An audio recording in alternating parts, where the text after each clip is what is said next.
अस्सलाम वालेकुम दोस्तों, जैसा कि आप जानते होंगे कि गरीब मुल्कों में कामयाब लोगों की तादाद बहुत कम होती है और नाकाम होने वाले लोग बहुत ज़्यादा होते हैं। और आज के सेशन में हम सबसे पहले ये बात करेंगे कि नाकाम लोग क्यों होते हैं, नाकाम होने की क्या वजूहात हैं और कैसे इससे निपटा जाता है। तो उसमें सबसे पहली और सबसे बड़ी वजह नाकामी की ये होती है कि हर बंदे के पास बहुत सारे प्लान्स होते हैं, हर बंदे के पास बहुत सारे ख्वाब होते हैं और हर बंदे ने बहुत कुछ सोचा होता है लेकिन एग्जीक्यूट नहीं कर पाते, उस पर अमल नहीं कर पाते। मतलब उनके पास जितने प्लान्स होते हैं उन प्लान्स पर अमल करने के लिए वो कोशिश नहीं करते, उसके लिए जो रिक्वायरमेंट है वो पूरी नहीं कर पाते। इसलिए नाकाम लोगों में सबसे बड़ी और सबसे पहली वजह ये होती है कि उनके पास जितने भी प्लान्स होते हैं उनको पूरी ज़िंदगी एग्जीक्यूट नहीं कर पाते, उन पर अमल नहीं कर पाते और प्लान सिर्फ प्लान की हद तक रहता है और वो अपने दिमाग से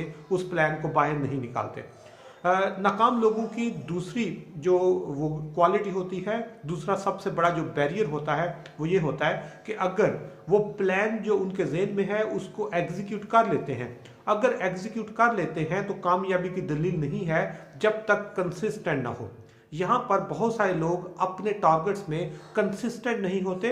वो जब कभी फ्री हुए थोड़ा सा काम कर लिया, जब बिजी हुए उसको इग्नोर कर दिया और सम टाइम इतना ज़्यादा इग्नोर करते हैं कि वो भूल जाते हैं कौन सा काम हमने शुरू किया हुआ है। इसलिए कामयाबी के लिए जो प्लान को एग्जीक्यूट करने के बाद कंसिस्टेंटली उस पर काम करना, ये उसकी दूसरी इंग्रेडिएंट होता है, दूसरी उसकी बड़ी खूबी होती है।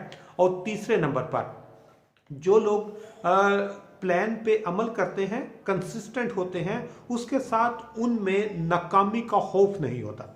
वो जो लोग हर वक्त अपने ज़हन में नाकामी के बारे में सोचते रहते हैं कहीं नाकाम ना हो जाए, फलां बंदा नाकाम हुआ है मैं भी ना नाकाम हो जाऊं, तो इसलिए वहाँ पर भी प्रॉबिलिटी ज़्यादा होती है कि वो नाकाम होंगे। इसलिए ज़हन में कामयाबी का टारगेट होना चाहिए, ना कि नाकामी का होना चाहिए। और अगर कामयाबी का टारगेट होगा तो वो अपने प्लान में, अपनी ज़िंदगी में कामयाब हो सकते हैं। और चौथी जो नाकाम लोगों की एक और क्वालिटी होती है या एक इंग्रेडिएंट होता है वो ये है कि उनके पास एक जो भी काम कर रहे होते हैं उस पर क्लियर नहीं होते, वो उनका जहन क्लियर नहीं होता, वो जो प्लान होता है उसका उनको एतमाद नहीं होता, उसकी हर चीज़ के बारे में उनके पास प्रॉपर एक इंफॉर्मेशन नहीं होती या उनके माइंड की क्लैरिटी नहीं होती। जो काम कर रहे होते हैं उस पर कंफ्यूज होते हैं और जब कंफ्यूज होते हैं तो उसका रिजल्ट भी कंफ्यूजिंग होता है, वो कामयाबी के चांसेस उसमें बहुत कम होते हैं। और इसके साथ आखिरी चीज़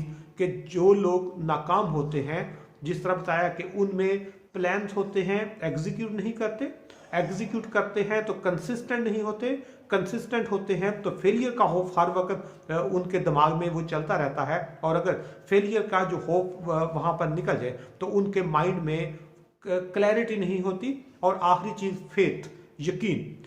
जिन लोगों को यकीन होता है कि वो कामयाब हो जाएंगे वो कामयाब हो जाते हैं, और जिन लोगों को यकीन होता है हम नाकाम होंगे वो नाकाम ही हो जाते हैं। इसलिए जब आप कोई भी काम करते हैं तो सबसे पहले आपके ज़हन में कामयाबी का, उसकी जो प्रोजेक्ट है उसकी कामयाबी का आपके पास यकीन होना चाहिए।